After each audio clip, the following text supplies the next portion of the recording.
Let's just get this over with. Total memory loss? We haven't been able to determine the cause. He's not really conscious. Not 100% at least. We begin with the spot of amnesia as some mysterious men monitor our main man as he recovers from something. Anyways, he awakens for real in a facility, just in time to see something odd.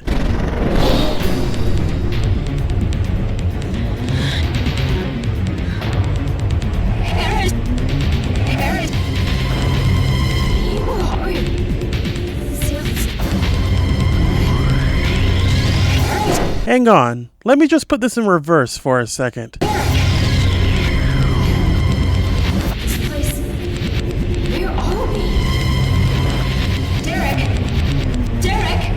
What she says here is kind of important for later. Keep it in mind.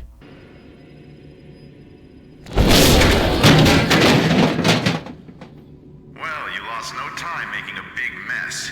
That machine you knocked over is worth 50 grand, you know. How the hell did you miss the 20 seconds of piercing through time and space? What's crazier is how there's no reaction to anything happening. Was that even real? Those hospital drugs must have quite the kick. Anyways, the scientists waste no time getting straight to business and having Mr. Guy go through a series of physical tests. And the first thing I will note is that the game accounts for some of the actions the player might do once they have free reign. What's your name? You don't know? Well, no surprises there. Derek, you can stand up straight now, you know. Hey, I know those are rubber bullets, but don't point that damn thing at me. Stick with the program. Hey, you don't have any ammo. Pick up a clip. It's not major, and it's certainly not revolutionary, but I like details like this in games. The game is paying attention to you and responding in kind. Although this is the most elaborate it gets, I still wanted to give a nod here. It's already more responsive to player choice than certain recent games in memory that use choice and consequence in its marketing. Is this just a convenient way to shit on Assassin's Creed Shadows knowing Ubisoft is currently imploding? Yes. Yes, it sure was. I can wait as long as it takes. I'll get there when I'm good and ready, fuckhead. Alright, fine. Throwing on his iconic vest, Derek makes his way to the training rooms. This section is what serves as a tutorial to get the basics of movement, gunplay, and combat down. It's designed for players to understand the quirks that this control scheme has. For example, you pick up a keycard to unlock a door, highlighting the need to find items like these to access new places. When you find something to interact with, an access prompt appears. So when you press the X button, you hold your hand out to reach for whatever is there, grab the item, and then use or put it away for the future. The way interacting works is a novel idea, clearly created for the sake of immersion, but it quickly wears itself out as the action to pick up and use items takes too long to execute and could have been tweaked to spend less time waving your hand around. I'll delve more into this system later. This segment doesn't take too long, and once it's done, it's back in the room to enjoy a well-deserved meal. Oh, what the fuck, dude? You waste my juicy American burger.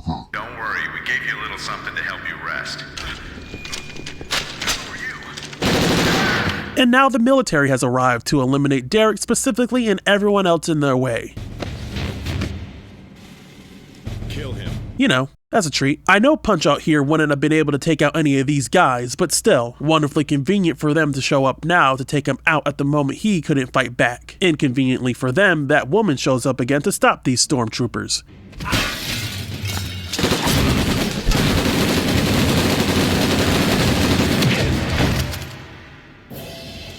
Not a single shot landed. You'd think with those guns, one would at least hit its target. Well, with what we'll observe with these guns, the accuracy is spot on. She gets him up and forces out whatever sedative Bill Cosby gave him.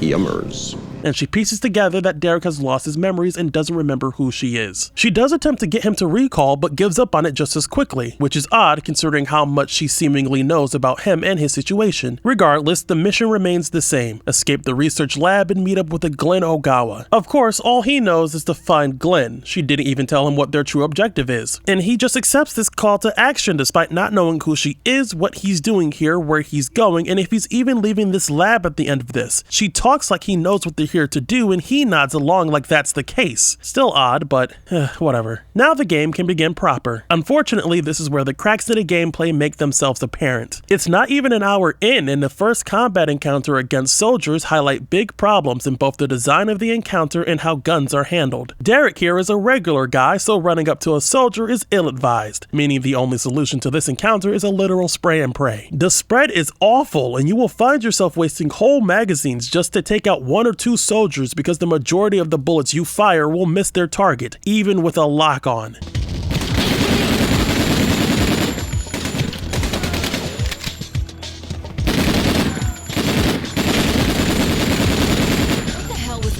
I should be asking you that. It's much better to fire in bursts instead of all at once, but even then, most of your bullets will still miss. And when you manage to kill the first set of soldiers, a third guy will emerge from the corner, designed to pop up and interrupt you if you were to try and grab ammo from the corpses you've created. Now, pick up some ammo.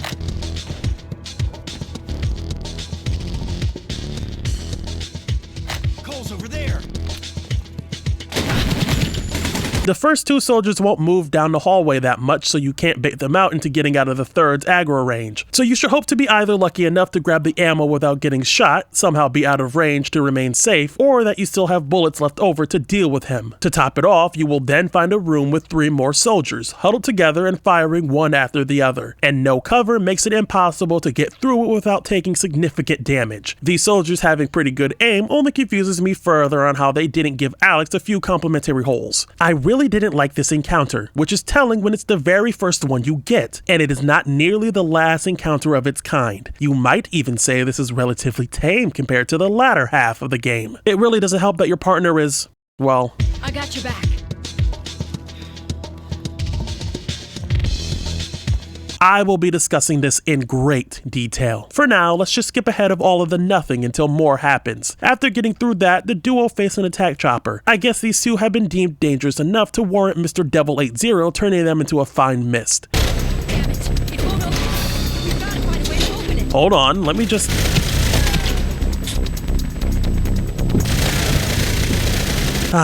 Much better. They open the shutter blocking the way to pass the chopper, go through more soldiers, and eventually find themselves facing another threat. Come on, warriors. How can this be? Run! Probably would have been nice to know about these things before running into them, as to give Derek the best chance at survival. She knows what they are. Weird that it wasn't worth mentioning from the start, given she knows he has powers that are currently suppressed and she was told to save him. It's almost like she wants him to die, but we know that's not the case. Just run, damn it, run! So I guess she's stupid then. It's the only reasonable explanation. Back to the threat at hand, it appears the Talon are superpowered humanoids that can not only tank bullets, but pierce through walls. That is one big pile of shit. Attempting to harm them does nothing, so for now, running is the only option. You have to split up from your partner, so Derek's flying solo. Just be aware of any and all walls.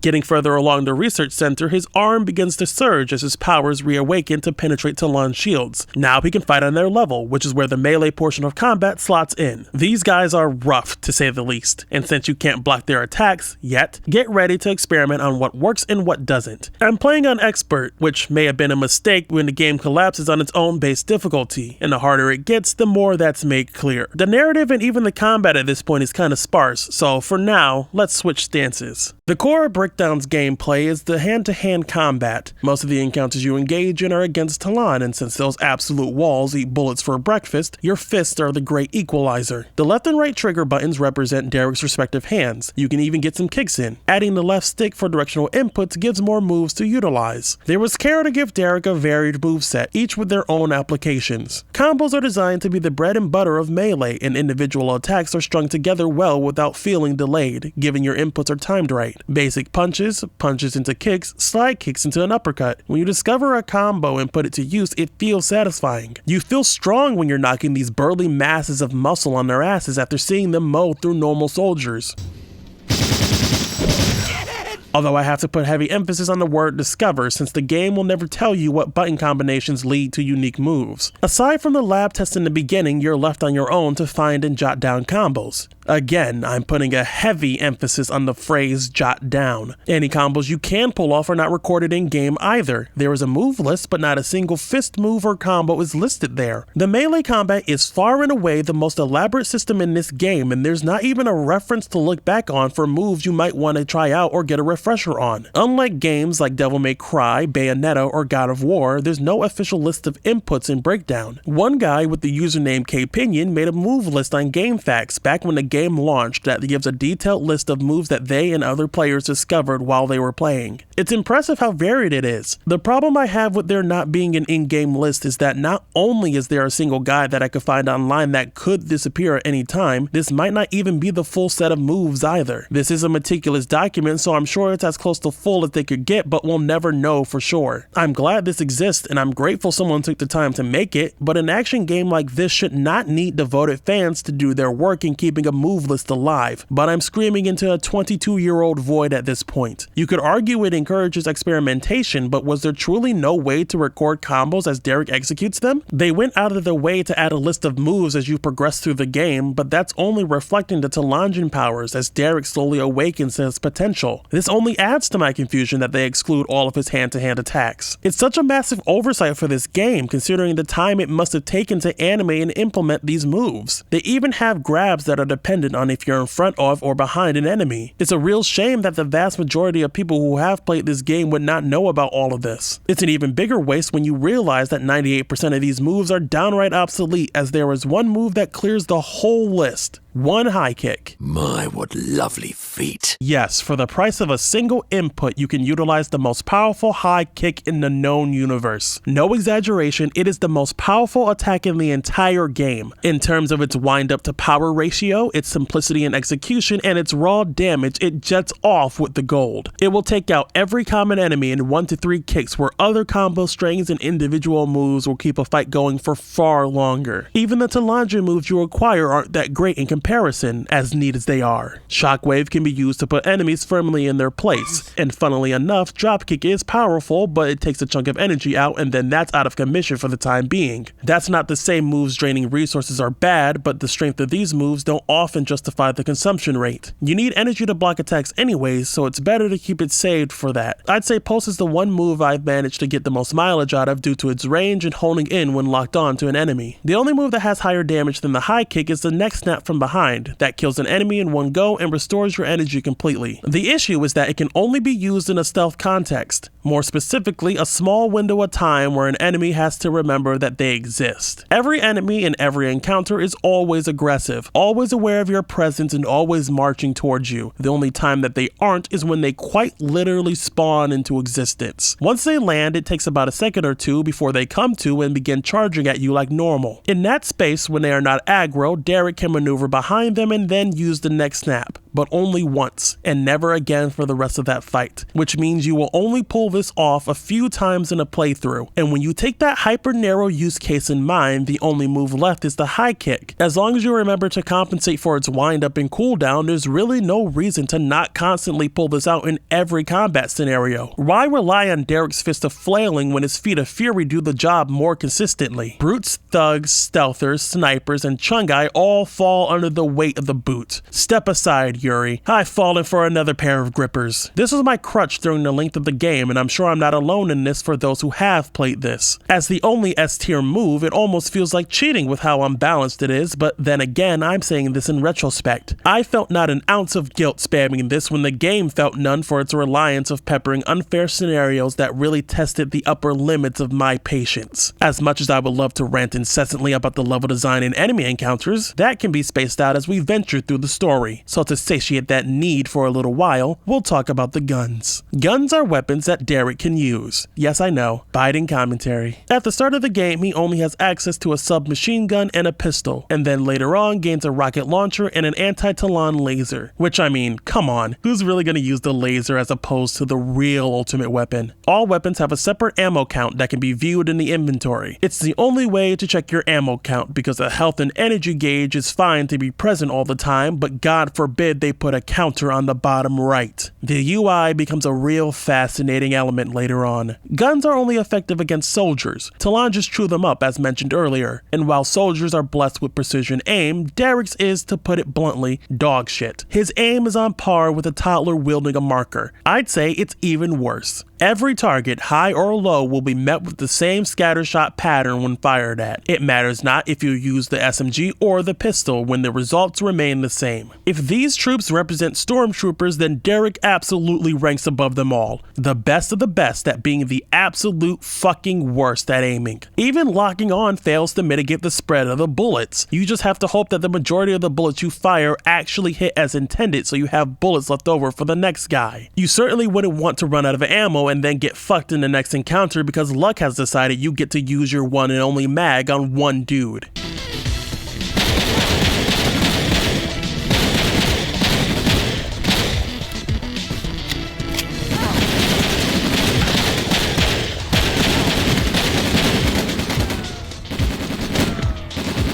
Resources are important after all, which is why it's frustrating that Derek's aim is the way that it is. For one, firing in short bursts seems to lower the recoil and waste less ammo. It's still an issue, but less so. Strafing around also appears to help improve accuracy as well as crouching. Yes, according to Big Boss Hayabusa on Reddit, crouching improves your aim. Of course, this also means you can't block or get to cover fast, both of which are vital tactics to employ in these firefights. Range also matters. Guns, which are usually effective at a distance, become less so as you move away from your target. And I'm not talking about an egregious far from lock-on range. If you are 10 feet away from what you are aiming at, your aim is worse than if you get up in there and start blasting, which defeats the purpose of using a fucking gun if firing from a safe distance is punished. Why even have guns in the first place? The game is clearly tailored towards punching everyone and everything around you. It feels particularly unpolished, like you're testing the alpha of a first-person shooter and it's all wrong. Everything you might know about a gun, apply the opposite and you should be golden. Guns also have this weird quirk where if you pick up a mag, it only refills the ammo that's not in the current mag. This means it's important to reload before picking up any ammo to leave room for the reserves, otherwise you're wasting ammo. The game tells you none of this, by the way, so learning these tips often happens the hard way. The rocket launcher, save for the reload quirk, follows none of the trappings I mentioned earlier in regards to guns. It seeks locked on targets, meaning it always hits its mark, making it by far the best weapon in your arsenal, the high kick to your weaponry. There's not a ton of ammo for it though, so don't go wasting it, and try not to blow yourself up either.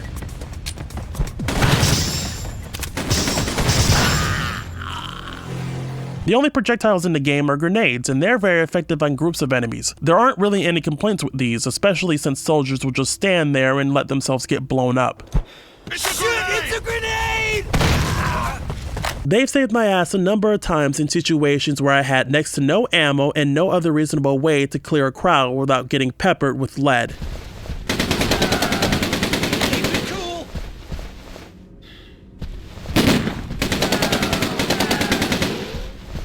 Thankfully, grenades are fairly abundant as you inspect the corpses you leave behind. It just, takes some time. More time than I would prefer.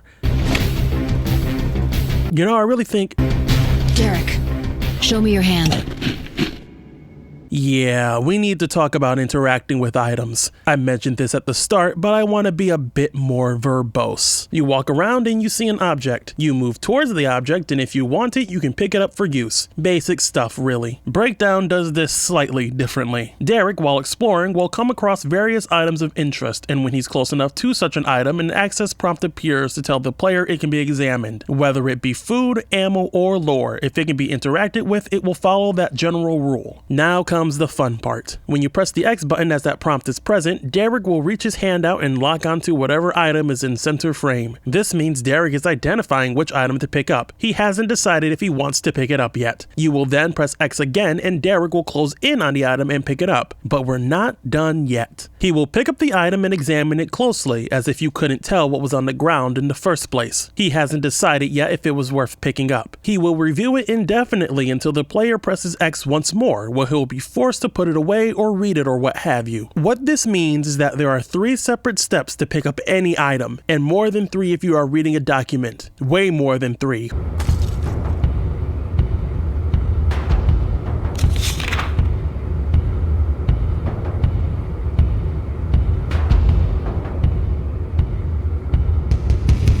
Holy shit, why is it like this actually? It feels less immersive with how it's broken up. Now at first, it's endearing, unique animations for each item. It adds to the immersion of it being a first-person perspective. In a more limited context, it could work for the duration of the game. Maybe if this happened once per new item, it would stay a welcome mechanic. Unfortunately, this occurs every single time with every single item. I don't see how everything needs to be inspected before it can be used, adding on top of the fact that everything requires a double confirmation. It makes the simple act of collecting items laborious since it indulges in its own immersion. I don't even want to pick up lore documents because it takes fucking forever to read. It also makes it dangerous to grab things should the need arise in a fight.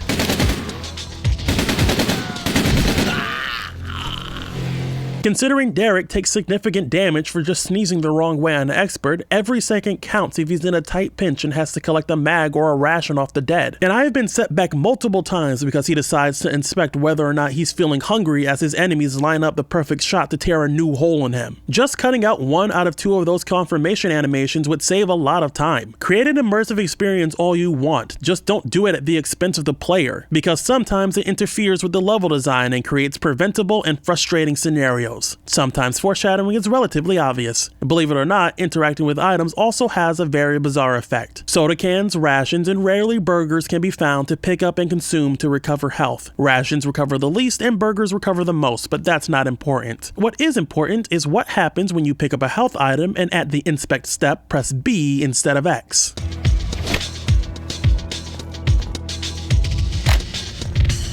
For reasons that are fucking foreign to me, Derek will just throw out food items in this instance, never to be seen again. The item literally disappears from the room. If you hit the wrong button, it's out of here. Now, you might think he could put it away for later since he has an inventory with which to store items, but that's only reserved for the weapons and key items. Apparently, there's no room to store consumables. A real shame, I guess. Considering the amount of bullshit difficulty Spike encounters, it would have been nice to have some recovery items in reserve. Oh well. They do try to alleviate this by having some Talon drop bits of essence when they die that restore some health and energy depending on the Talon's type, but on expert they barely help you get to a healthy state, and you might not even get the essence type you need in that moment. So my point still stands, more recovery options are always a good thing. What this means is that these objects can only be used as you find them, or they can be abandoned and forgotten. Vending machines are the exception, but those get spread out enough to where the run back isn't worth it. What completes the absurdity of this function is that you can't toss mags the same way you can with food. If you pick up a mag, you have to add it to your inventory, and it only begs the question of why tossing items was implemented at all. It's like they wanted to do more with this and then gave up partway through. Why couldn't it result from pressing B to set the item back to the same spot where it was picked up if the idea of pocketing it was so opposed? I suppose they thought it was a funny action, and to be fair, it is. It just irks me seeing how much of a functional dead end it is. But at least those items are yours to claim or not, and you're given as much time as you need to look around the room before you go and take a nice room temperature drink.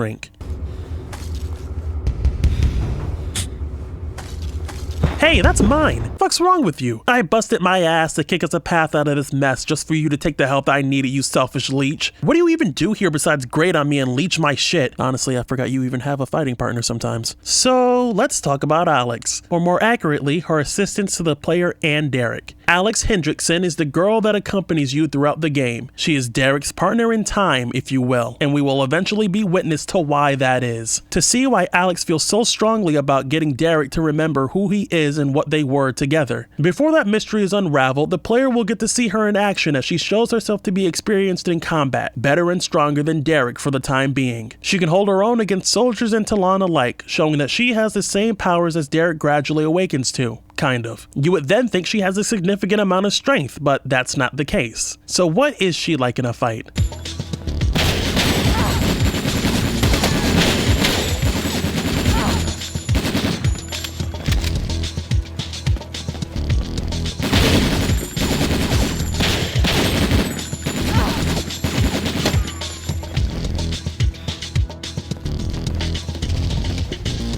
Why are you the way that you are? The only time she really gets in the thick of a fight is against Talon. Those enemy types always charge at you to force a fight, which forces Alex to protect herself and hold them off. Against other humans? Well, those guys remain in one place, preferring to use cover or just standing around to mag dump. They won't really get close, which means Alex doesn't feel the need to fight back. Well, not particularly well anyways. She will prefer to twiddle her thumbs, run into walls or into you than she ever will use her gun or her powers on them.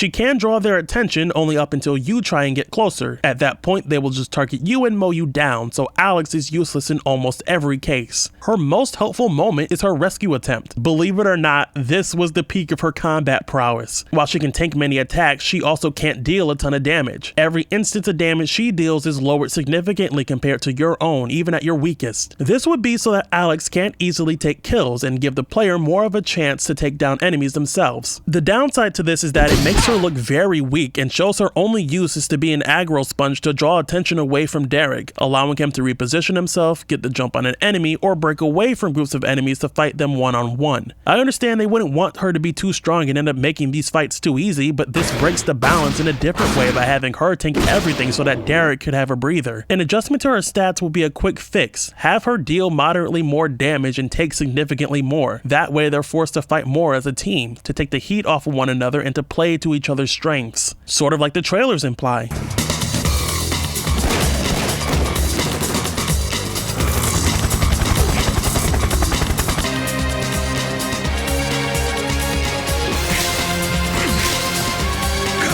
To make it seem like less of an escort mission, she can even heal herself after an encounter is done, storing food to use after a fight, unlike Derek. It sounds ambitious, but it seems like that's what the vision was for this game, to do what hasn't been done before for that time. Yelling into the void, I know, but it's nice to try and improve a concept in retrospect from what was ultimately given in the final product. It's refreshing trying to envision a better game, but that's neither here nor there. What we did end up getting was a walking pea shooter of a tank who gets in the way pretty often, or in my case, not often enough, and is never in any danger. Certainly not enough to be killed in the middle of combat.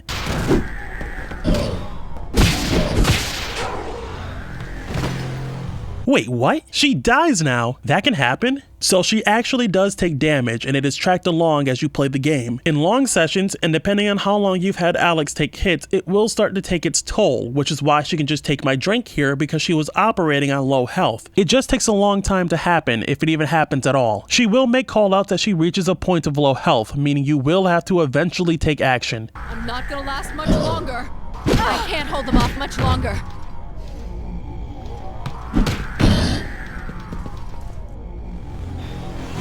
Seeing this brings me back to my earlier suggestion on tweaking her stats. I would prefer if this happened more often. It would have made me, dare I say, more immersed in the fight. But the reality is that you will never see this occur. More than likely, you will die and reset the checkpoint, restoring both of your health bars and negating that damage taken over time. It's cool that they coded this and accounted for something like it happening, but it ultimately feels half-baked, common among all the mechanics we've discussed. Maybe it's that way because Alex is not always present in your journey. I would say 60 to 70% of the game is Derek running solo because the game creates many events that causes Alex to get separated from him. Just run, damn it, run! Damn, there's no way through. We'll have to split up for now. Go, Derek!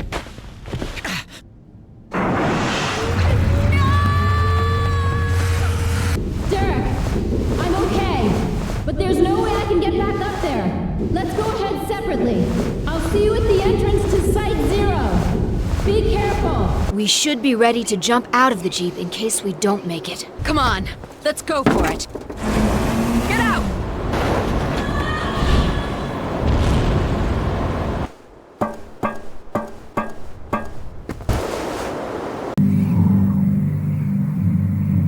Derek, we're going to materialize at different times! But I'll find you somehow, I swear!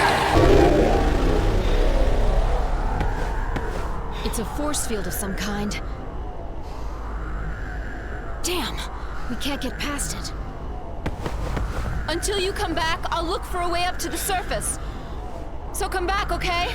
Promise? This game is also about 12 hours long, so this duo doesn't do a lot or even say a lot to each other given the time that they ultimately spend together. It doesn't feel like their dynamic improves or changes over time. They don't feel like they've been through thick and thin. It doesn't help that Derek himself is mostly silent. He doesn't remember her but also shows no interest in her through the sparse dialogue choices you can make. But he can grope her for some reason. Stop it. Come on. Stop messing around. There's got to be some way to get this door open. Are you doing this on purpose? Someone get Nicholas Diorio on this. Derek has to be fucking stopped. Derek! can't believe it. You're okay. Derek and Alex meet back up after having split from the Talon, and they soon run into an even bigger threat.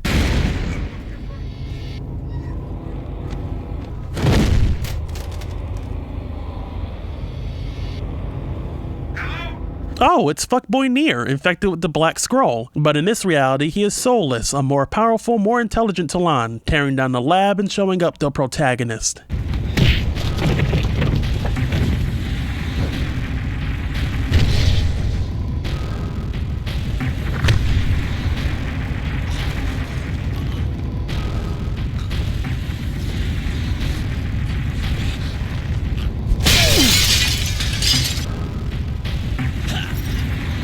Nice scratch, bro. And my only question is why not just kill them? Maybe killing us wasn't his objective. Thanks, Alex. Glad you're here to explain away that plot hole. Feels like it would be effortless for him considering he's been snapping scientists like toothpicks and he wouldn't ever have to worry about these two again, but I'm sure it's fine. Derek unlocks his block power and gives Alex some hope that he'll eventually remember her like she does him.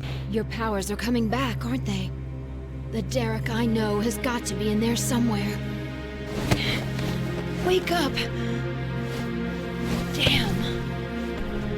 Patience, Alex. Patience. You'll get better. You have to. It's a little awkward, but it kind of works. Just hope whatever she's hinting at is worth the payoff. Devil number 8 appears again to force the group into the botanical facility, and this whole level layout just sucks ass, man. You have to get through a handful of soldiers while attempting to avoid the artillery above. There isn't a lot of cover to protect you from the machine gun hail, let alone the splash damage from the rockets.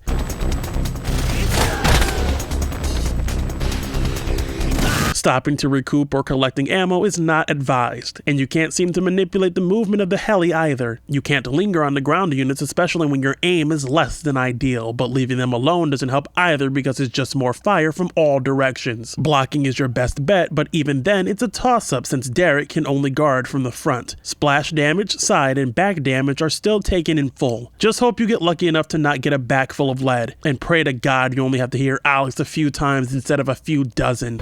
This place. This is the Botanical Research Facility. This is the Botanical Research Facility. This is the Botanical Research Facility. This is the Botanical Research Facility. Perfect. Are you listening to me?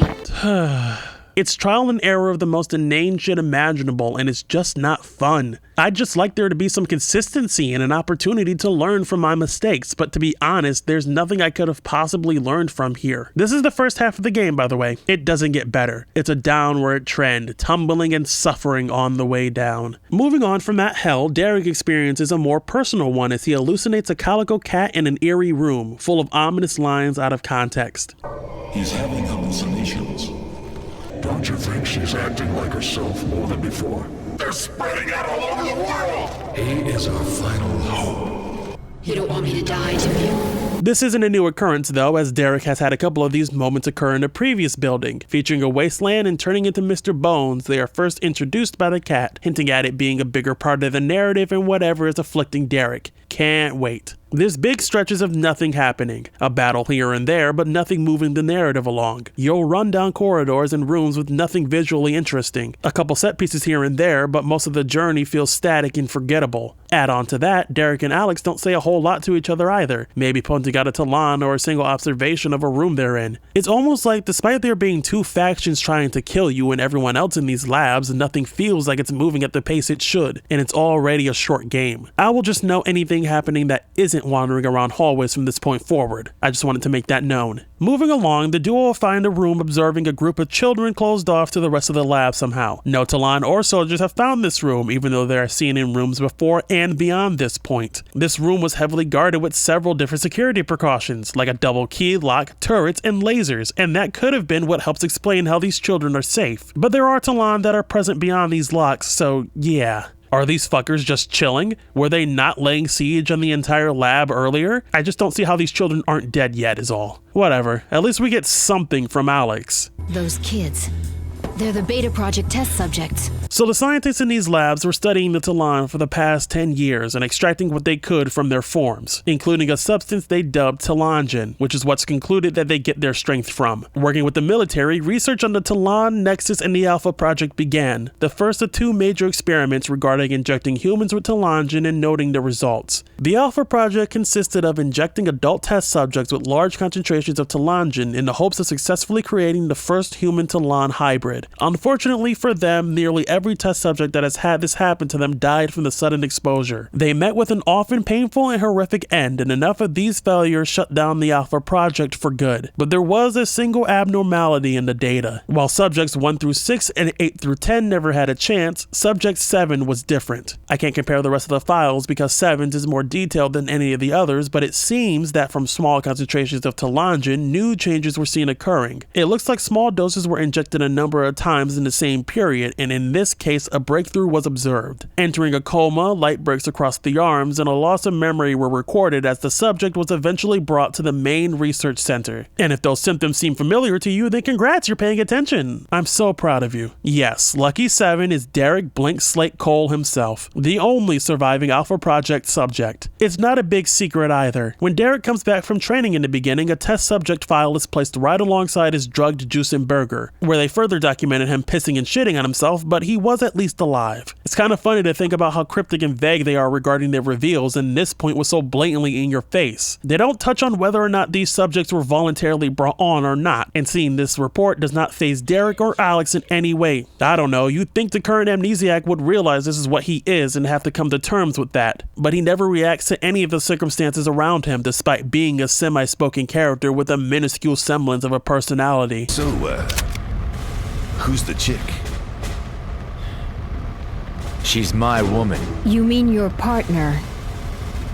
Yeah, I suppose it is the name of the game though. Missed opportunities everywhere. The second project is an iteration of the Alpha Project, aptly named the Beta Project. It consisted of injecting children with small increasing doses of Talongen over a long length of time. The intent is the same, to create humans with Talon powers. The difference is that these powers don't come in until much later in the subject's lifespan with a reduced set of powers. This seems to have a much higher rate of survival considering these kids here are the results of the Beta Project and they aren't yet dead, and Alex seems to be very familiar with this group. Hey, that boy. It's Ernest. She is honed in on Ernest, and it seems like they both know each other based on an interview conducted by a scientist regarding Ernest. Considering Ernest name dropped Alex, I would have to assume that this girl here is a younger version. It does explain why she knew the code to get further in the facility, noting it hasn't changed in 15 years. We haven't changed in 15 years. Ugh, that specific number is giving me flashbacks to the worst DLC. It's leading me to wonder how the hell did anyone survive in this room for 15 years with the presence of Talon and soldiers hell-bent on eliminating evidence and a diminished scientist count who would have had to protect said children. I also find it very funny how Alex just ignores herself on the other side, because that's obviously her. Help's on its way. Just stay put for now. It's okay. Some of them will survive. Ooh, what an interesting response. Oh, it's alright, not all of them will make it. Anyways, let's go. Can you not find a way to get them out or bring them to safety at some point? Or is it one of those don't mess with the past or it fucks with the future kind of things? Because I think that ship has long sailed. It doesn't take that long to reach that room, as we will later see. And knowing what happens later, I feel like Alex will be very invested in getting Ernest out and seeing him live. Oh well, let's make like Alex and move on. A mere 2 rooms down, they run into a researcher named Stefania. They don't mention the kids anymore, so I guess they really weren't that important. Stefania is studying the effects of amnesia and memory reconstruction, specifically by scanning, grabbing, and sorting someone's memories in order for them to regain the ability to remember. Kind of like a filing cabinet. Don't worry, I'm sure this won't come up again. Stefania mentions how her project has been scrapped due to a lack of funding as she goes out to find someone willing to support her goals, but not before paying respects to her previous employer. They will regret their decision, I think. In layman's terms, she's leaving a steaming pile of shit on her desk for them to clean up. She takes a floppy disk and her cat that makes cat noises, proving that you can grab 2 things at once, including an animal. Then they find a stealth Talon. Very dangerous. I disagree.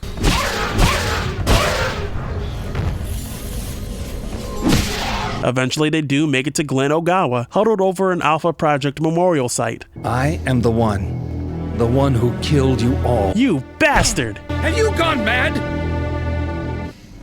Oh.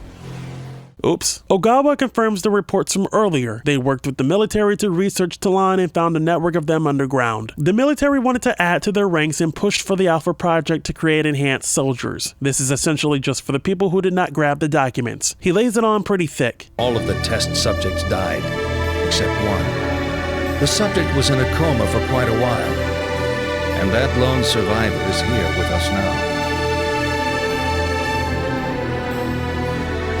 I am talking about you, Derek. Bro, I'm right here. They follow Ogawa as he meanders toward his destination, and a scientist arrives on Internet Explorer speed to tell him that the military will be taking the research center if they don't get that data. I just think it's far too late for that news, considering they swept through the main research center, violating the Geneva Convention for fun. Unfortunately, the data has been copied and deleted by a mysterious source. A floppy's been copied, and the rest of the scientists have been left to the wayside because of it. They don't seem to really care though, so I'm sure they'll be fine. Derek then has another hallucination. Oddly enough, as some random guy in an out-of-body experience. The only way to break out of this loop is to go through a door at the same time as another scientist and meet your fellow colleagues. This hallucination feels like it's not needed. I really can't see what it adds to Derek's psyche or the greater mystery. We will later find out the context behind the words Ogawa says in this loop, and it makes this even more irrelevant. You time slipped. You will most assuredly return to the past. You will return to a time just before the time you left. You must relive this short moment.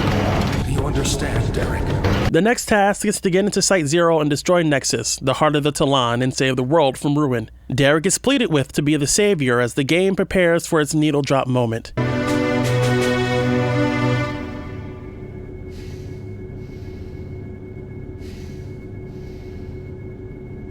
I can't do it. Very well, Derek. We will make our preparations anyway. Pretty awkward, but completely negligible considering he will go on to get the accelerator and go to Site Zero regardless. He gains access to new powers, including an admittedly sweet dropkick, but it still pales in comparison to Das Boot. And on their way, they get separated. Again. And Derek eventually runs into the only competent group of soldiers. Hold your fire! I said hold your fire, you stupid maggots! Hey, pal, stand down. At ease, soldier. You're a tough hombre. I thought we were the only ones who could stand up to the Talon. But here you are doing it with your bare hands. If that ain't a kick in the head. One intelligence failure after another. The officers don't know jack shit about the situation here. This handsome mug is Gianni, and his team are also planning on destroying Nexus. His group are the only ones who have weapons that are designed to pierce Talon shields. No other group has these, despite them being the only effective weapons against the menace.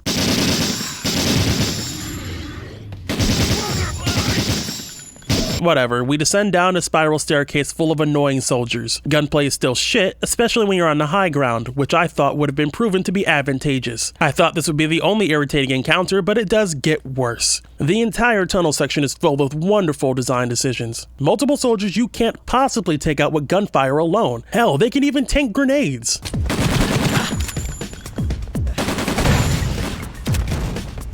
But a scratch. Derek can't seem to, but regular dudes can, so that's wonderful.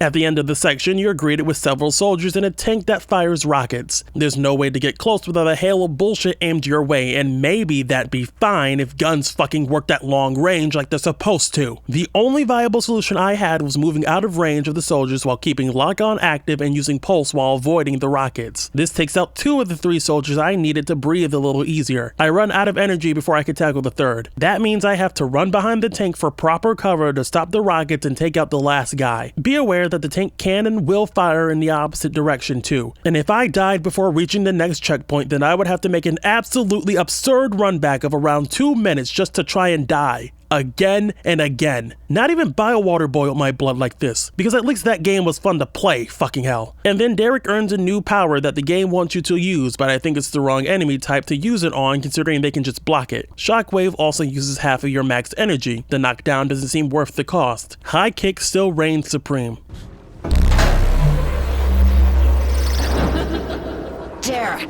Derek hallucinates once more, and I find this one to be the most interesting of the bunch. He sees an undead Alex, or many undead Alexes, and is forced to kill all of her. In reality, they were all stealth talons, but this scene did make me think. Maybe this represents a guilt that Derek is subconsciously harboring. He has heard a couple of times a promise he made to not let Alex die. Could it be something that he fears will happen? Is it something that has already happened? I mean, he could possibly be feeling as if he's not up to the task of saving the world and her with it. It's the only remnant of character Derek appears to have, so forgive me for chewing on it a little too long. I really want to savor it while it lasts because the next roadblock in level design is right around the corner to bog that thought down. Moving forward, Cyber Witcher finds Derek and decides now that he will kill him. And since Derek can't lay a foot on him, he's forced to make a run for it. And this is what I consider to be the third worst section of this game. You will navigate the reservoir to find 3 colored valves to turn in order to unlock the final door at the bottom. That is your escape route, filled with tripwires to carefully avoid or else half your health is just gone. And scattered with random fuck-off soldiers as if they didn't piss me off a few rooms ago. What makes this entire section abominable isn't the gun-toting freaks or the explosive obstacles. It's the damn overindulgent pissing interaction system. Every action you need to take is way too long for the speed that Solus travels around. Tripwires don't slow or disorient him, and soldiers are pebbles that are easily kicked aside. No matter how far you run, or how well you dodge wires, or how much of this map you've memorized, this silver shit streak is always 5 seconds behind you. When you think you have enough room to go and twist a wire, it's about 5 seconds that you're forced to sit through.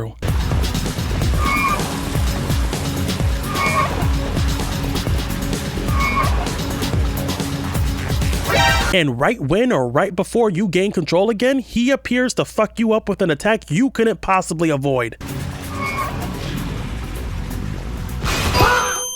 This happens almost every time you go for a valve. I have made so many loops around this damned place and nothing has bought enough time to turn a valve before he lumbers through the door frame to turn Derek into a donut. It took many an attempt to get it down to what I considered perfection. There was nothing else I could have done right, and the way out was in sight. The final door was the greatest obstacle to get past to ensure my victory.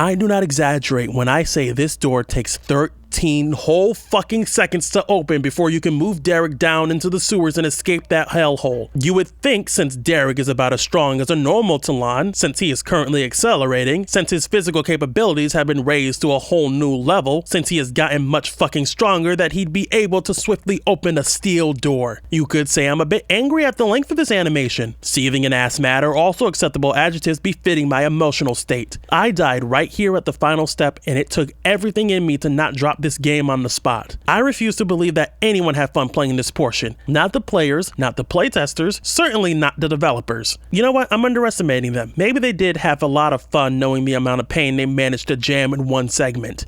And this isn't even their final form. Escaping the pure sewage that was that encounter, Derek drops down into the sewers where a lot of stealth Talon reside. Normally this would be annoying, but for some reason the boundaries they can move around in are very short.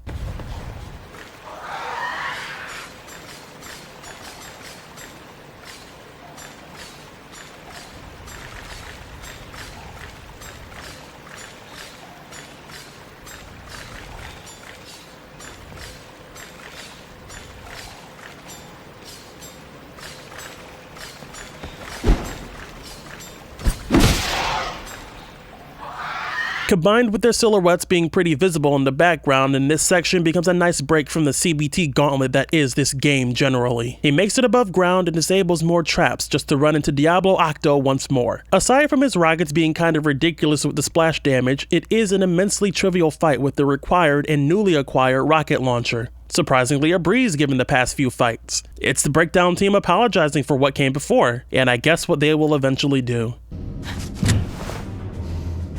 Derek! Hurry! I need help here! Thanks. I'm glad you're okay. Derek, you better take the lead. It's all up to you. Are you paying attention? Reuniting with Alex, they face an increased military presence and make their way into Site Zero, which is classified as an artificial ecosystem that hosts the Talon and somehow has its own sun, sky, and wildlife. It's essentially a botanical mothership divided into 3 sections, with the core and nexus being the heart of the Talon. Based on the research logs around the area, I guess these are a race of underground aliens who have been thriving under the earth. Apparently, the site has been around for 400 million years. They've just been chilling under this research center, mass producing through the silo, and once disturbed by the researchers and the military, started pouring out into the world above. A research log also theorizes that some of the plants from Site Zero were either somehow obtained from forests on Earth or were cultivated in the site itself. And if the former was even remotely true, then the Talon would be inhabiting the Earth already, right? I just don't see there being any reason why they would break into the surface to grab plant life and then bury themselves back under when their plans now are to take over the Earth, like Gianni says here. Nexus is moving zillions of Talon warriors onto rockets. It's gonna send them all over the world. If that happens, it's the end of our world. Right. For them to have existed as long as they have and extract plant life from Earth would mean that they, or a prior version of them, would be present before humans were, like the giant creatures here that existed as possible caretakers of the site. Prehistoric humans would have been thoroughly fucked. These things would be at the top of the food chain forever. There's really not much more on Site Zero as far as lore goes, but unfortunately we will be talking about this place for a while. The duo run into Gianni, who briefs them on the location of Nexus and his plans to nuke Site Zero. Alex is pissed off about this for some reason. Nexus is moving zillions of Talon warriors onto rockets. It's gonna send them all over the world. If that happens, it's the end of our world. Right. That's why we're gonna nuke this shithole before that happens. What? After we get the research data from the lab, of course. Nuke it?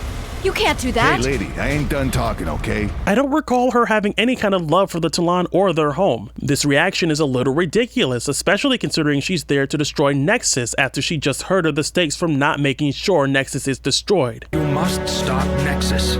If you do not, the planet will be faced with a horrific crisis. And knowing from her end exactly what the future entails from not eliminating the Talon threat. Crisis?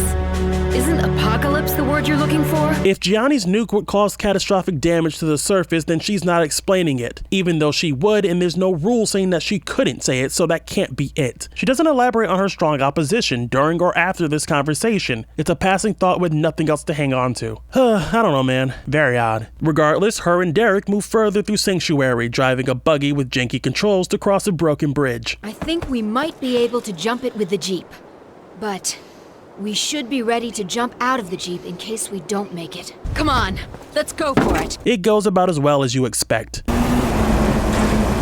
out! So she knows to jump, tells Derek to jump, and then doesn't. Okay. Thankfully, Twink Ryden went out of his way to kidnap her and taunt Derek. Question unanswered. Field incomplete.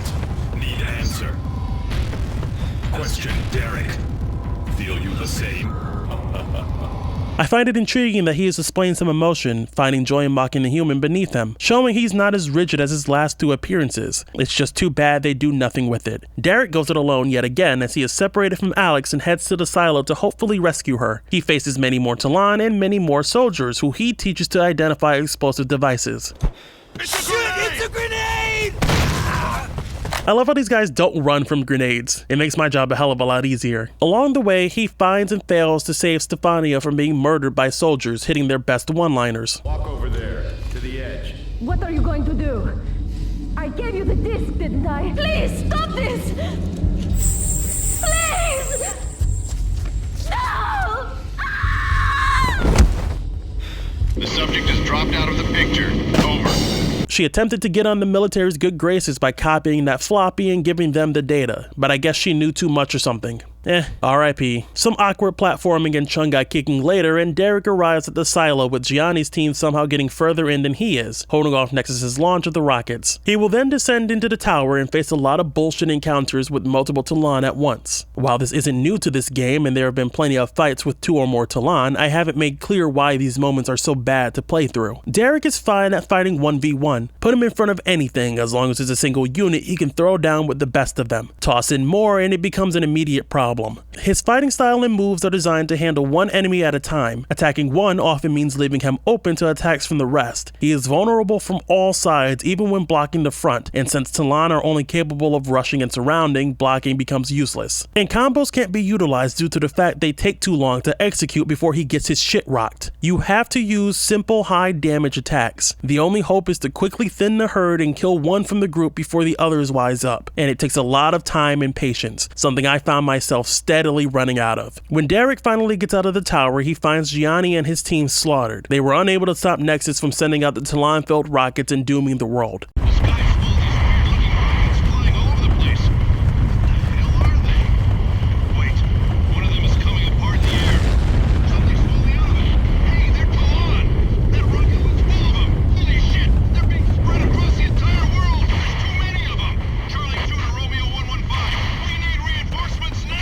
Derek couldn't make it in time, and so Nexus won in the end. Everyone else is fucked, but maybe Alex can still be saved. Surely it can't get worse. So with that in mind, Derek finds Alex and confronts lame Dante. And it's going well until he turns on his Game Shark and wins anyways.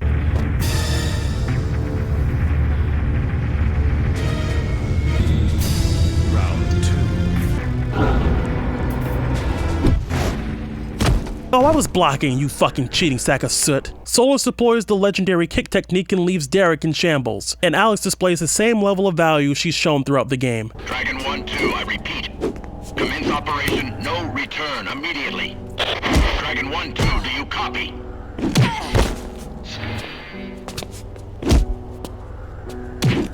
This must be my fate. Dying like this. The work has just begun. Eric, you have to save us. And with that, Soul Brother drops a final line before the end. Impossible. Game over.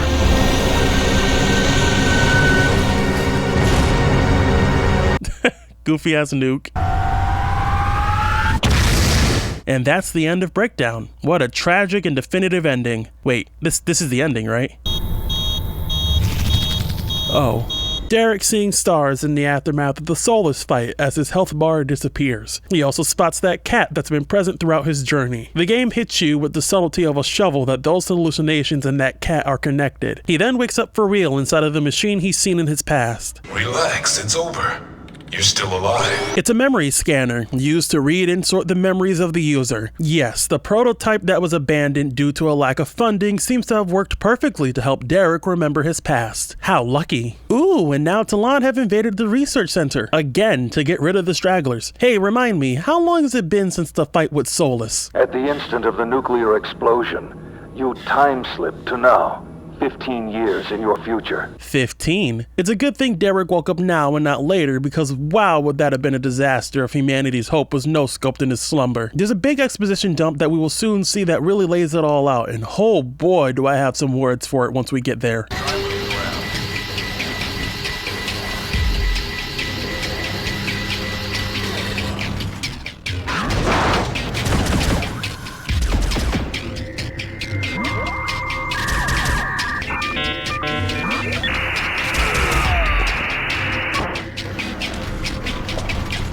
Derek, did you really wait until all of those scientists helping you were killed before you sprung into action? Like, you got up quickly enough, but only when it was too late. It's possible I'm reading this in a bad light, but there's no way he couldn't have managed to save one of them at least. I'm glad you woke up in time. I, disagree. Derek, awakening from his big nap, comes across a series of tapes left by Glenn Ogawa, still kicking. It starts on tape 4 instead of tape 1, and while I understand why that is, I did end up missing crucial information the first time I went in this room, and if you don't listen to these tapes, you will miss out on the significance of the fucking cat. Among other things, of course. It doesn't help that the ever-helpful access prompt is no longer present. I didn't catch on to this at first, but I did notice that the health and energy bar was gone. I just assumed it was a bug, but it is intentional. intentional. The UI present for most of the game was actually the result of the MEMSCAN's vital monitors from the scientists watching Derek's condition as he relives his memories. While it's a cute idea, I think it confuses the average player, because they will assume they're invincible without a present gauge of health, and they will assume that there aren't objects to interact with that aren't items that they've already picked up prior. If anything, there should be a replacement for these elements if this is the real world. Having to pause the game to confirm that there is still damage being taken is absolutely not a good decision. It's inconvenient to interrupt the pace to constantly see how much health and energy is left during a fight, especially if that fight is an abysmal pile of masochistic hawk shit. Ooh, getting ahead of myself. Let's try and stay focused and play the tapes in order. Tape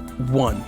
Apparently the Talon have infiltrated the shelter. This location is no longer safe. Man, I would figure this location wouldn't have been safe many years ago. Hell, it wasn't safe many years ago. If Talon are now scattered around the whole of Earth, why aren't these people dead already? Did time just stop between Solus and now? It makes no sense given everything that we saw. I figure the research center would be the first to be conquered, but it's a good thing it wasn't, I suppose. Ogawa goes on to ground Derek in reality, to inform him of when and where he is, because he arrived in the future 15 years after Solus. His memories were disorganized somehow and it put him in another coma. They placed him in Stefania's prototype to read and resort them to wake him up again. I'm not sure how the machine, let alone any individual, will be able to tell what memories are out of order to place them back. But fine, whatever, magic science gobbledygook. Maybe Stefania would have gotten her funding back then if she just threw Derek in her prototype to remember his old memories. Wait, old memories? Holy shit, yeah, why do his memories start at the main research center? Wouldn't there, or rather shouldn't there, be memories from his entire life to resort? Before the Alpha Project, during the Alpha Project? He is a human, you know, allegedly. He'd have a life outside of the research center, choices that define him, a fucking informed personality. Maybe I'm just supposed to accept the magic memory machine and its mechanics, but I do feel like that's a major oversight. If all they did was turn the MEMSCAN on, it's incredibly lucky that it chose only the plot-relevant memories to resort for him. I'm not asking to play through his whole life, but even seeing a flash of those memories could have played into Derek's apparent struggle with memory. What's real and what isn't, if he was dealing with these hallucinations his whole life. Maybe that could be why, in a false sense, he joined the Alpha Project in the first place, to get a hold of these distorted memories. It could have even been a lie from the military to capture who they believe to be their strongest candidate, and when he wakes up at this point, he'd learn the real truth. I know the correct answer to these questions is that the team didn't have a budget to add anything else, but let me dream about a better game.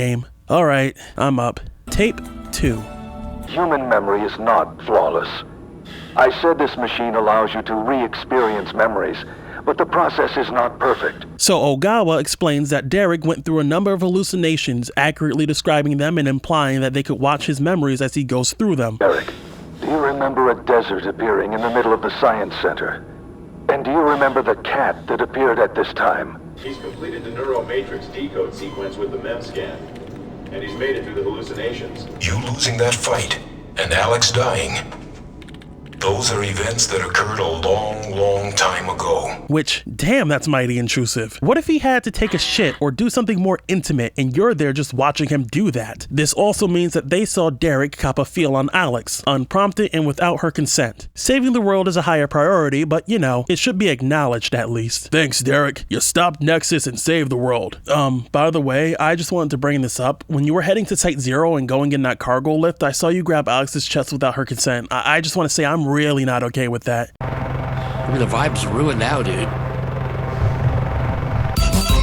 Anywho, Ogawa explains the key to the hallucinations, an attempt from the MEMSCAN to keep Derek's memories in order. When it loses a memory, it replaces it with nonsense, and the user has to go through it as if it's a real event. The desert, the being another guy, the dead Alex, all fake and all signified by the presence of a cat. Stefania put a simulation of her cat in the machine to let the user know that they will be having a hallucination and hopefully help them push through it, lest they remain comatose forever. That's what the cat is. And if you don't listen to this tape, you will never know this. Her cat will appear at the end of the game, and without the tapes, it's just like, why the hell are you important? It's just funny without the proper context is all. So while those hallucinations are influenced by the subconscious, sort of, they don't really mean anything. Not to Derek, at least. It's random and it's nonsensical. It's not part of a bigger narrative thread, and it doesn't influence this theme of not trusting your own eyes as per the game's cover. The subconscious is a state in which reality is just a visitor. Embark on a journey that will test your body, wrench your soul, and twist your mind. Detailed, immersive 3D 3D graphics bring to life a world of intrigue that leaves you questioning the very ground you walk on. I mean, that's not really what happened though, is it? They don't play a large role in the game. They appear and disappear without any greater thought, and it fails to invoke those feelings they wanted to instill in the marketing. Let's make like a hallucination and brush past it onto tape 3. Ogawa will be explaining how Derek got here in this point in time. Derek traveled 15 years into the future via time slipping, a phenomenon that seems to have only occurred a few times with no proper replication. This specific time slip only happened due to the military's nuke activating in Solus's face. You see, the explosion combined with the Talon shield energy ripped through the space-time continuum and took Derek with it. Now, while it may be a theory, it's the only one to go off of. I have a couple of responses to this. Derek somehow survived the nuke and went forward in time, but Solus didn't. Despite being well within close proximity of each other, it chose Derek to send forward in time. Because if it also took Solus, well, they'd be fucked. There's no other way around that. He'd stomp out Derek, Coma Cole, and the rest of the remaining scientists and the beta subjects, and then the world is assuredly screwed. Why didn't Solus get sucked in? Did he live through the nuke? He'd be chilling in the future regardless, right?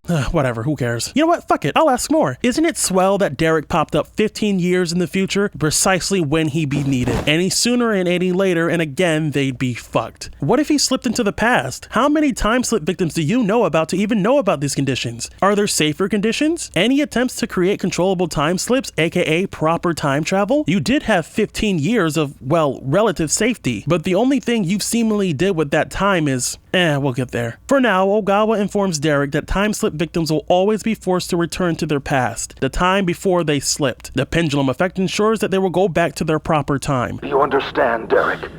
This gives us a second chance.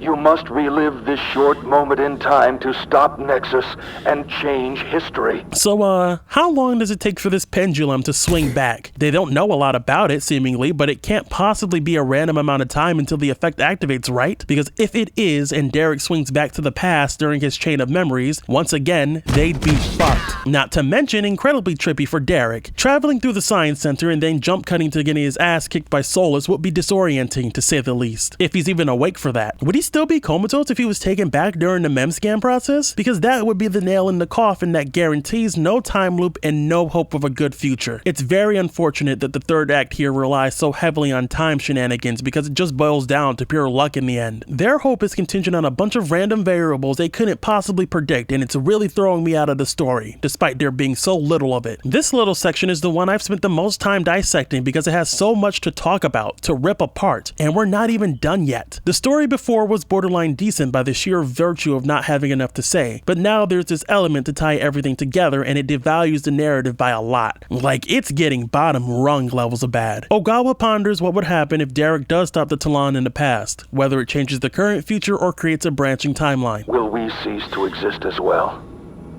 Or will both timelines remain? I cannot say for sure. I do know that whatever the result, it will be an improvement on the current situation. It doesn't matter all that much in the end, but I'll answer the question now. It branches. Alex snaps back to the bad future at the end of the game via pendulum. We'll get to see how that occurs, so that'll be fun. This catches us right up to tape 4, where the Talon break in, Derek wakes up, and Ogawa tells him to find him before the pendulum begins to bring Derek back to the past. Along the way, Derek runs into Alex in the aftermath of a bloodbath. Everyone around her is dead, and she's on her way to join them. This is the deepest Alex ever gets in terms of her character. She's lost everyone she's grown up with, and her hope has gone along with it. They've been dealing with Talon for a while, but it has overwhelmed the remaining beta subject kids, including who I assume is Ernest, who looks to have suffered a fatal wound. It's the only kid she had a vested interest in back then, and it was the same with him, so it makes sense that they had a bond in the future. We won't ever get more on it aside from those logs, but it's a sliver of something. Very paper thin, but it does exist.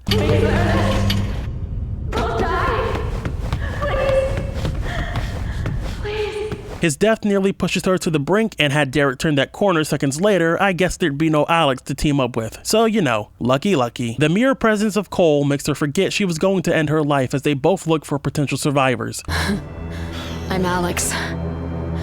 You're Derek Cole, right? I heard about you. You finally woke up then. There might be survivors.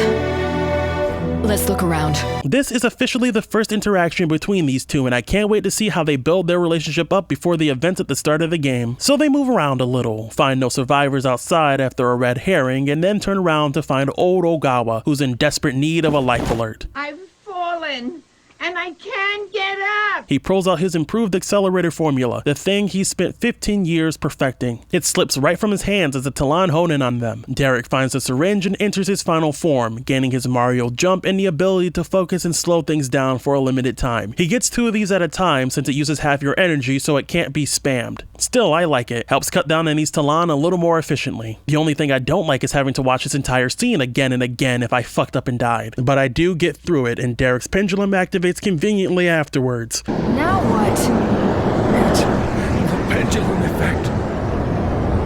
Stand back, Alex, or you'll get pulled in. Wouldn't it just be so fucked if it happened a room before or in the middle of that brawl, or right before he gets that final upgrade? Yeah, Derek Cole is just swimming in contrivances. It's nothing new at this point, the whole future segment's just filled with this shit. Alex decides she will join Derek's journey back to the past, because she has to. She always will, since what has happened before will always happen.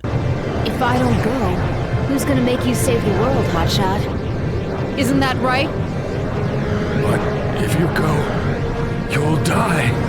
But the future will be saved. Which makes me wonder if there's a point in time where Alex doesn't go back in time, because there has to be, right? The only reason she makes it to the past is because Derek makes it to the future, but he can't make it to the future without Alex being there in the past, because he'd be dead without her. Fuck, this time travel drivel just makes my head hurt. It doesn't even make any sense, you just have to fill the holes. Regardless of all of that, Derek and Alex slip back in time, and Derek makes his iconic promise to her. It's my fate, isn't it?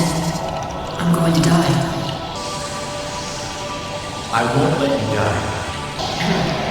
That sounds like a promise. And that completes their relationship. From this point, Alex will let go of Derek and travel further back than he will, back to the beginning of the game. Derek, we're going to materialize at different times, but I'll find you somehow. I swear. Don't ask me how she could possibly know that. I'm giving up figuring that out at this point. She will pop out in the past and try to convince Derek of their extensive history together. They're 20 minutes together in the future. I'm not even fucking kidding. They meet to save her from her bullet, they barely talk, they find Ogawa, and then they go back to the past. That is why Alex feels so strongly about Derek. From there, they do the same thing while journeying through the research center. Their bond is so static that I don't buy Alex being passionate about Derek's promise to her, and it makes her lines in retrospect make no sense. Oh no, don't tell me.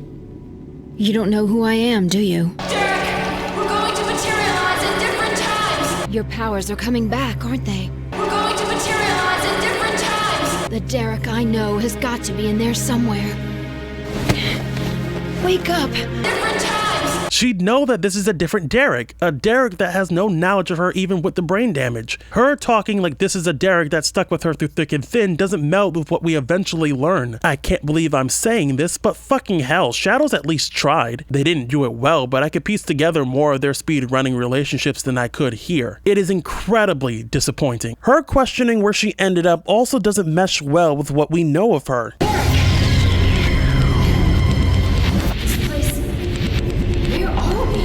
She had knowledge of a passcode to enter a branch of the center, knew about other places in the same building like the Botanical Research Facility, and yet in 15 years she doesn't know about the main research center? I get that they may have not wanted to spell out that Alex is from the future or something, but I think a minor change in the dialogue wouldn't have revealed that. It's not like they were subtle with that twist anyways. With that very emotional and very indulgent scene done, Derek comes back at the point in time where Solus nabbed Alex. I'll say it again, he's been getting really lucky with his time travel shit. He landed precisely at the point where he can influence every awful event. There are no other moments in time that he would need to change to save the world. It's everything from Site Zero onwards. Joy. I'm so glad the pendulum knows what's needed for the plot, otherwise I'd be playing through the whole game again. I certainly wouldn't want that, so I guess I should be grateful. This is still not an insignificant amount of land to run back through, however, so off I go through Site Zero. Again. Thanks to Old Gawa, Derek learns the secret to Mario's jump and uses that to reach Stefania when he couldn't before and saves her from the military. This allows her to get Derek into the silos twice as fast to meet up with Gianni's team to save them and prevent the launch of the rockets. This still means that you have to go through the silos twice, however, so that's rough. It's not enjoyable on a second dose, I fucking assure you. Once that's done, he's free to get to the core and save Alex without any of that end of the world baggage. The only obstacle in the way is Cephalus in a proper boss fight. Surprisingly, I don't have a ton of complaints. This is a pretty solid fight. Aside from him hitting some moves that I couldn't possibly avoid, Pulse being a move that can't be blocked and the fight itself lasting too long, it did feel fair. What I like is that Solus will focus and slow you down, and a solution to that is to focus back and essentially negate that time dilation. There aren't any hints telling you this is what you should do, but it feels natural that this would be the solution. They gave you just enough to pick up on this, and it was admittedly satisfying getting that to click. It's a good, challenging one-on-one fight that highlights how the combat system should work for the most part, and it highlights exactly what move will forever be on top.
Solus is down for good and the path to Nexus opens with his demise. Rest in piss. Derek reunites with Alex and they have their unearned emotional moment. I was looking all over for you. We got split up on the way back. And now, I finally found you. It's short-lived, however, as the path only opens for Derek and not Alex. It's a force field of some kind. Damn, we can't get past it. Until you come back, I'll look for a way up to the surface. Meaning they will be split up again. Turns out this is not the end of the game. What awaits us below is the most nonsense gauntlet of all time. Nothing else has given me more concentrated levels of pain and suffering. This is the White Room, the bastion of unfeathered bullshit, the bane of my ever-loving existence. Everything that this game has thrown at me so far pales in comparison to this single room alone. So let's get to it. When you walk in far enough, the door behind you seals up and the first wave begins. Talon spawners will spit out 5 Assault Talon, already starting out absurd considering Assault types are the most aggressive Talon, and they will all rush at you, giving you no time to breathe or attack. There will barely be a moment where you could get a hit in without one of the 5 pre-taliating and having a hit ready for you in return. Yes, the right word is predicting, but I'm keeping pre-taliating. Cool? Cool. It is a continuous assault so long as you try and play fair, and before long you will run out of energy to block and then you'll just be dead.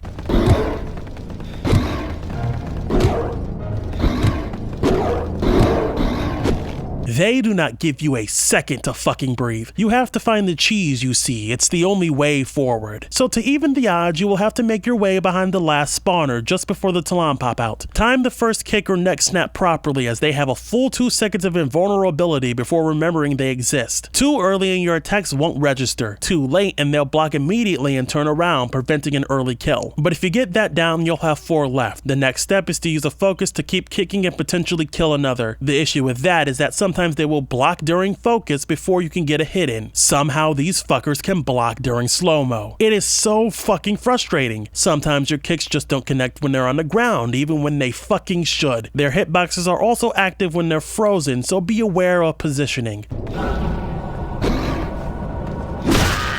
Now, regardless on if you can or can't get a second kill, you can either repeat this with a second focus or circle the entire arena in order to stagger them out. The plan is to hopefully get one of them way ahead of the others and have the rest lag behind. That way you can get a hit in and conserve energy. Now, the issue with that is that sometimes Talon will slide around the perimeter much faster than running straight ahead in an attempt to flank you from behind. They cheat their movement speed to pull this off, and I've never seen anything like this before or since. Eventually you can whittle down the group this way. Just repeat this 2 or 3 times and be mindful that you can attack one without triggering the rest of their attack range, because at this point it becomes a massive setback and a huge drainer of any motivation to try another time. It doesn't help that their attack patterns are inconsistent, often stringing together multiple moves multiple times, and you can't really tell when you have a window to attack. Solus was at the very least consistent with his behavior. When he chases you, you know he's going to pull his 3-hit move. When Solus moves to the end of the arena, he tosses pulse attacks at you until you get close. Aside from maybe one of his attacks, I knew when to strafe and when to move in. I may have struggled with him, but I can say he was fair. I can't say the same for these guys. Sometimes it's 1 swing, sometimes it's 2, sometimes it's fucking 6.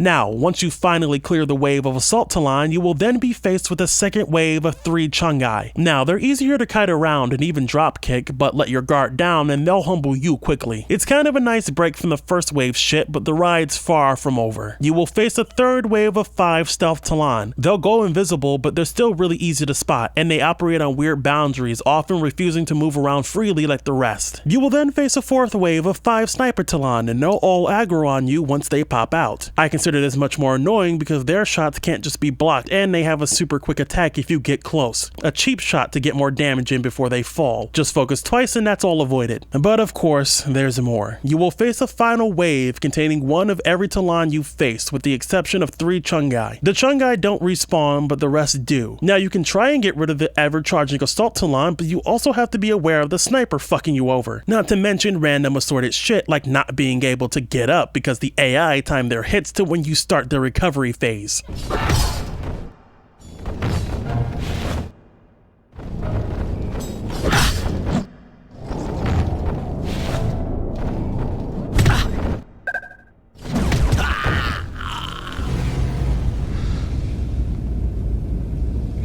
The goal is to eliminate the 3 Chungai while watching out for the rest. Eliminating the ads gives a little more time to breathe, but not much. It's not apparent that this is the goal, so unless you can figure that out, you will be here for what seems like forever. It's a marathon, not a sprint, and I want off this fucking track, goddammit. There are 1,000 different ways to lose at every wave, but especially on the 1st and 5th waves. And remember, if you fail at any point, you will have to do it all from the start, all over again. It requires near perfection, and any one mistake will cost you several minutes to get back. You have no visible UI, pausing the game often to check your health. It's harder to tell if you're locked onto an enemy because the icon for that is gone too. What in the fuck were they thinking? I was close to quitting and never finishing this game, it was that bad. I had to stop and come back the day after, but I sure wasn't looking forward to it. It's difficult for difficulty's sake, and when you're already at a disadvantage having to juggle multiple enemies at once, something the game is not capable of handling, it's much more out of your hands if something happens that causes a game over. You don't feel like you're you're in control, you're just held at the whim of the game's mercy, what little there is to begin with. But after 3 hours of actual mind-numbing torturous hell, when the 3 Chungai are gone, the wave ends and the final path opens. Now, you think this is where you watch the final cutscene and enjoy your freedom. Turns out, this isn't the end of the game. You enter the path where Nexus sits, the core of the core. But before you can do anything, you are brought into another mindscape. Hey,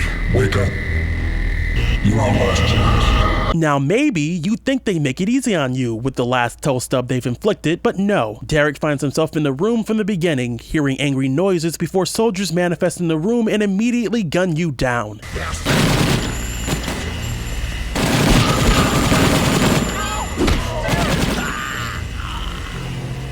What's more is that you are reverted to your state from that time. No increased health and no Talon powers, meaning no shield to block. God, if you truly loved me, you cut this shit out. I'm begging you. Unfortunately, that was the easy room. It gets worse. The whole area is just a distorted version of the main research center, filled with familiar faces doing unfamiliar things. It's Derek.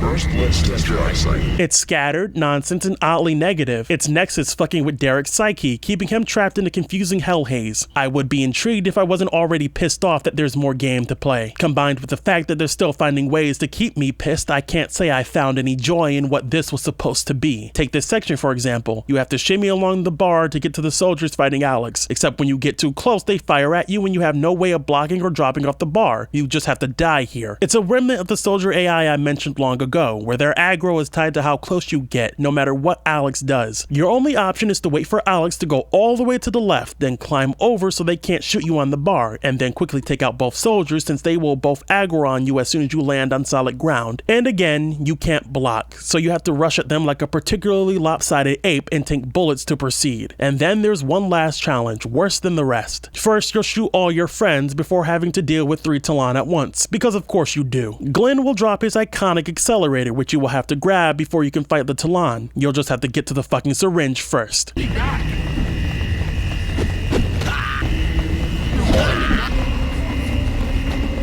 When you get your hands on it, the veil clears and the music ramps up. Now you might think you have to take down the wave of Talon and then you get to move on.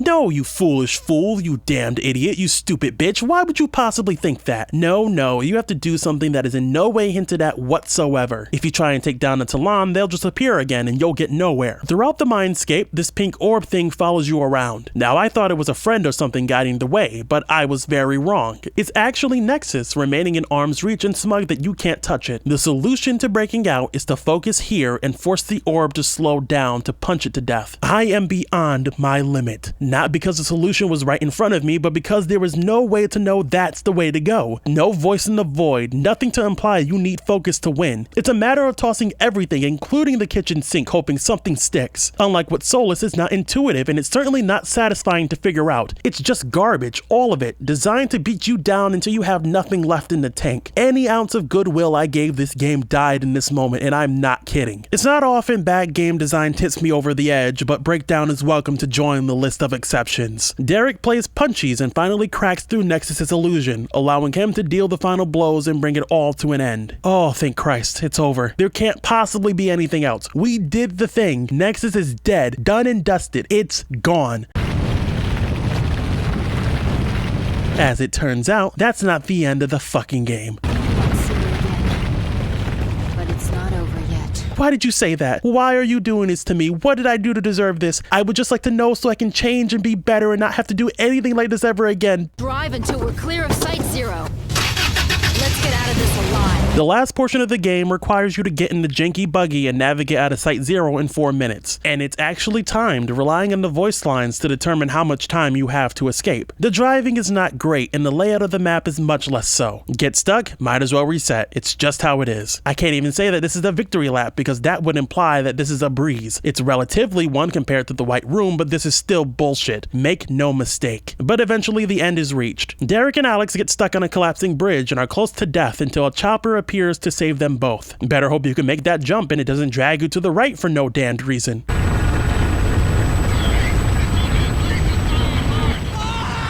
Oh, fuck off. Okay, now the nightmare is over. For real this time. No more fake outs, no more extra shit. This is indeed the end. We did it. The crew we've come to love look out at the sunset, signifying a bright future. The cat's even here. Aren't you glad you made it, Caswell? Yay. The piece is then broken from Alex's pendulum kicking in. Good thing it waited for Derek to save the world to show up. Derek's pendulum activated 30 minutes after waking up, and Alex's waited until the end of the multi-hour long journey to start acting up. Just really lucky, you know? Alex will be returning to the bad future, which leaves Derek with a choice. He can either stand there and let her go, or join her like she did with him and help her save that timeline. Letting her go is considered the bad ending, leaving her to die in an uncertain future. They even have Ogawa drill that in, as if to say you really should have helped her. If you think about it, her blood's on your hands, man. Going with her is considered the good ending, complete with an appropriate 2000s jam and the correct credits. I do have one more question. Wouldn't Derek just snap back to his timeline after a minute? Unless they have a way to prevent or delay the pendulum, they'll just have to keep swinging back and forth in a perpetual cycle of timelines until the day both timelines are saved. Not to mention the potential materializing at two different points in time. That would really mess things up. If Derek pops back to his timeline, is that going to be after the fall of Nexus, or is it going to bring him to the White Room again? Fuck, wouldn't that be tragic? You know what? Fuck it. Doesn't matter. It's no longer my concern. Game over.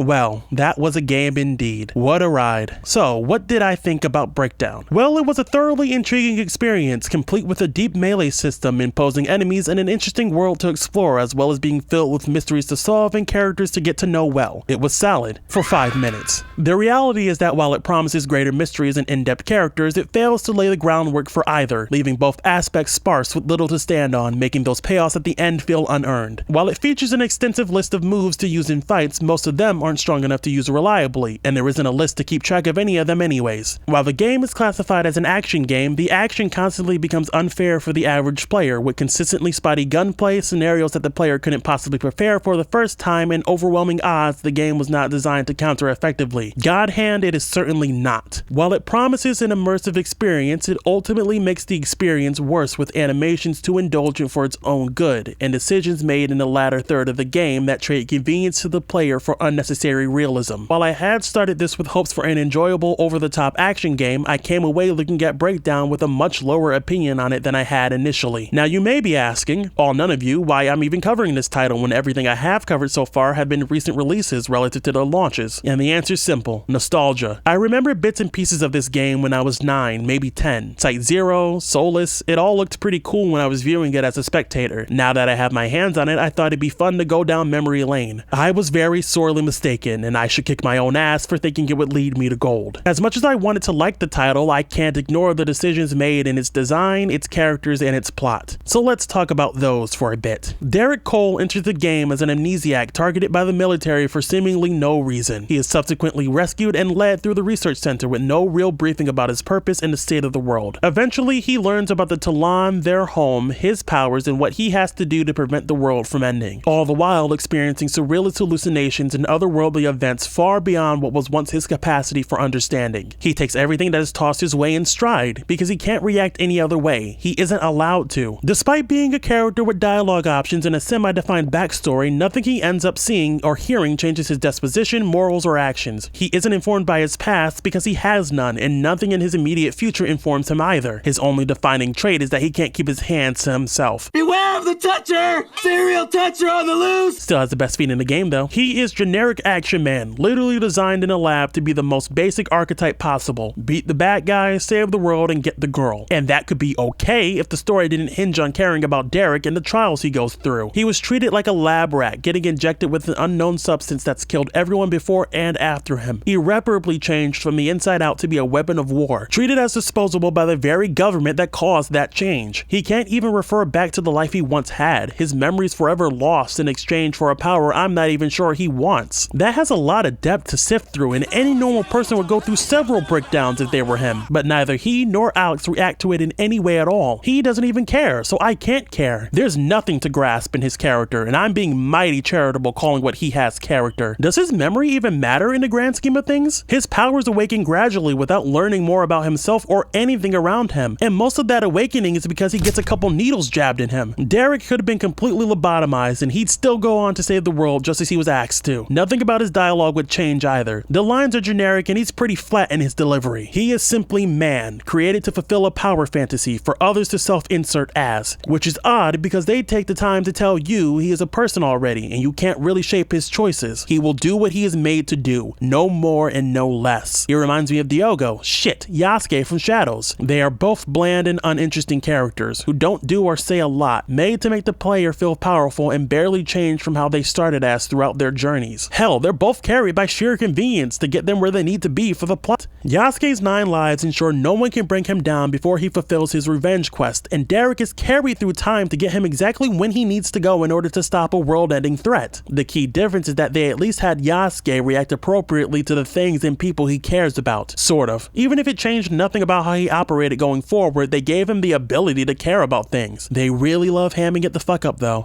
I will make you feel the pain of those you have touched.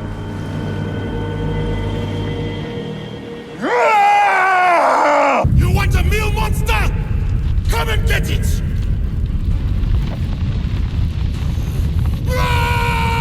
Was this just a convenient way to shit on Yasuke's little roar in their colossally greedy, time-gated, half-done climbing simulator they tried to call a major collaboration? Yes. Yes, it sure was. If Derek is step 1 in creating a protagonist, Yasuke is step 2. It's an improvement, but it needs several more iterations before they can be considered even decent. Eve is more fleshed out and realized as a protagonist than both of these slices of white bread slapped together. I'll gladly die on this hill. I have the receipts. I'm surprised I even have so much to say about Derek, but I believe it's because of the potential that was there for a character of his caliber. There are so many paths you can take with an amnesiac forced to face reality and sent to save the world in so short of a time. You can mold this silhouette into anything your mind can conjure, and this was the final result? It's just disappointing, but ultimately emblematic of the entire game. Well, what about Alex Hendrickson? To understand her, we must first go through her journey in chronological order. She was brought to the science center as a young girl, a conscript in progress as she receives regular injections of Telangin in a long-term experiment known as the Beta Project. This project should, in theory, create future super soldiers without the mass casualties accrued from the Alpha Project. She will be forced to participate in this for 15 years, trapped in a lab, a single room in captivity. No source of comfort to be found, save for a kid named Ernest. Who's Ernest? Well, her and Ernest grow up and form a bond as 2 of the half a dozen beta subjects into the bad future where Nexus and Talon rule over a ruined Earth. She survived the project and still resides in the center, fending off Talon and protecting the remaining survivors with the other subjects. Tragically, they all end up dead in various unseen circumstances, including Ernest. Everything she's seen has been full of death and loss, and now, with her one bit of soulless crushed, she resorts to finding comfort at the end of a barrel. That is, until Derek shows up from his memory nap. She seems to know of him and convinces herself to keep moving forward with this new spark of hope arriving. They find an old, weak Glenn and defend him against the Talon ambush, giving Derek his final surge of power to potentially save his future. Alex makes the decision to join Derek across time to stop Nexus, even if it cost her life. She will then emerge at the game's start, rescuing Derek and leading him to his destiny. She somehow believes this Derek is the Derek she previously spent 20 minutes with and is confused as to why he doesn't know her. No matter, she will continue to not expand upon who she is, her task, and what Derek will have to face, despite sending herself there to ensure he saves the world. Knowledge is power after all, and I guess she felt like hoarding it all. They will travel together, not saying much but saving each other, creating an illusion of a bond. She will remain separated from him on several occasions, stripping them of the chance to pretend as if there was a bond to build. This culminates in her being kidnapped by Solus and losing the fight to him, accepting her fated death. Derek comes through in the end, as he is programmed to do, stops Nexus and gives Alex a new lease on life. And as she is brought back to her own time, Derek joins her to help stop the Talon there, giving her a brighter outlook on the future than she's had this whole time. Now this sounds like an arc when put together, but take the rest of the game into account and this becomes much less valuable. Those were simply building blocks for Alex, events that would create a compelling character if they actually cared to stack them together. Rarely do these moments have any connective tissue as they're dropped as quickly as they're introduced. Ernest's death has no weight when Alex brushes it off instantly. Her remarks on faith and accepting her end have no weight when she does no reflecting on those ideals. Her involvement in the Beta Project has no weight when she never talks about her time there and how it's affected her. The only time they get close to doing something with her past is when she comes across the room containing the subjects, but she ignores the younger her standing there, as if that wouldn't be incredibly incredibly fascinating. I feel like that shit would trip anyone up. She ignores the other children to point at Ernest, and even then we get nothing on him from her. What's the purpose of building up this relationship if Alex never lingers on this friend of hers? She was almost driven to end her life from his passing in the future, and yet I'm to believe she wouldn't do everything she could to ensure his immediate safety in the past? She knows the military have been ordered to get rid of any remnants of their mistakes. If they find those kids, they're slaughtering a lot of them. Is that not logical given how fucking cartoonishly evil they get? It's like the game kind of forgot that was the inciting incident and the snowball that ends the world or something. Alex's strongest relationship is supposed to be with Derek, but they don't actually stay around each other much. When they aren't separated for the 50th time, they travel through the research center in silence, saying fuck all. No banter, no insight, no development. They say that's what's happening, but that isn't even close to being the case. All she does is shake Derek a bit, finger him, and ponder vaguely about getting the real him back. Their relationship has no weight when they don't try and build a relationship. Does Alex even have an important moment in the narrative aside from her first scene? Would anything truly be lost if she wasn't present in the game? It's not like she has any insight to add from her conversations with any of the other characters, at least nothing that isn't also nonsensical. Her only positive over Derek is that she can at least convey emotions. Alex is a half step above Derek, but that's not saying much. I don't really have much to say about the other guys. Ogawa is meant to be the well-meaning scientist searching for answers who inadvertently sets in motion the end of the world. He spends the rest of his life attempting to rectify that mistake, and the fruits of his labor is enough to turn the tides. Stefania backstabs her colleagues after her perfectly functioning Deus Ex memory machine loses funding, and her arc is regretting that decision, giving Derek a path forward once she's saved. Gianni is, you know what, fuck it, he's the best character in this game actually. He leads a battalion of soldiers, each equipped with weaponry capable of felling Talon. They sweep through the facility with hardly any issues. When Derek comes across them, he doesn't have his men immediately turn them into atoms. In fact, he speaks cordially to him, ignores the higher-ups' orders, and works with him because he knows that's their best chance at taking down the alien threat. There's no ulterior motive. He shoots straight regarding his plans and he follows through. He even makes it to Site Zero quicker than Derek and Alex because he's just that guy. His team are responsible for jamming Nexus and disabling its ability to rain Talon upon the world. Hell, he would have joined Derek in the fight against Solus if he wasn't injured. He even shows concern for Alex when no one else does, encourages Derek and buys him the time to stop Nexus and Solus. And he stands his ground, fighting until the bitter end, taking the blame for it all going wrong in the ruined future. Chad Gianni is a shining star rising above every other character. The rest of them are okay because they don't really have characters to ruin, making them fairly realized. So that's why I can rank them above the leads. The story fails to achieve what it set out to accomplish, sprinkling mysteries that go nowhere and falls into a reliance of conveniently timed circumstances to get to the payoff of a world saved. The future portion of the game is where the narrative crumbles as the time and memory mechanics fall apart under a bit of scrutiny. It was legitimately better when nothing was happening in the research center. The game itself falls apart due to poor design decisions. Nearly every encounter is filled with shit to appear challenging, but when the tools you're given aren't accurate, can't be used much, sometimes don't even work as intended, and gets taken away from you, it's less of a challenge and more of a punishment for playing their game. A lack of iframes leads to soldiers that will gun you down before you've had a chance to blink, and Talon that can combo you into oblivion while you get tossed about like dough. And the frequency this occurs in only serves to harbor resentment in that experience. There is no getting better, only getting lucky. The only lesson applied as the game goes on is to make it even more difficult. More enemies and longer fights seem to be the way to go, playing against the game's strength of measured 1v1 fights in favor of getting violent gangbangs that force the player to rely on stalling them out rather than feeling strong enough to take them head on. The stronger Derek gets and the longer the game goes on for, the less you get to feel that strength, which goes against the power fantasy they wanted to create for the player. I can't stress enough how funny it is that for a game that wants to showcase the power of your fist, more often than not, the kicks are among the most powerful moves. The one thing I can praise Breakdown for is that it was full of ambition. The one thing I will critique it for is that its ambition fails to produce a quality product. The game loses its luster very quickly and continues to tumble up until the end. And while I look back fondly on the idea of Breakdown, I will always be let down by the reality. The lesson Breakdown teaches me is that some dreams were meant to remain in stasis. Perhaps it's better that way.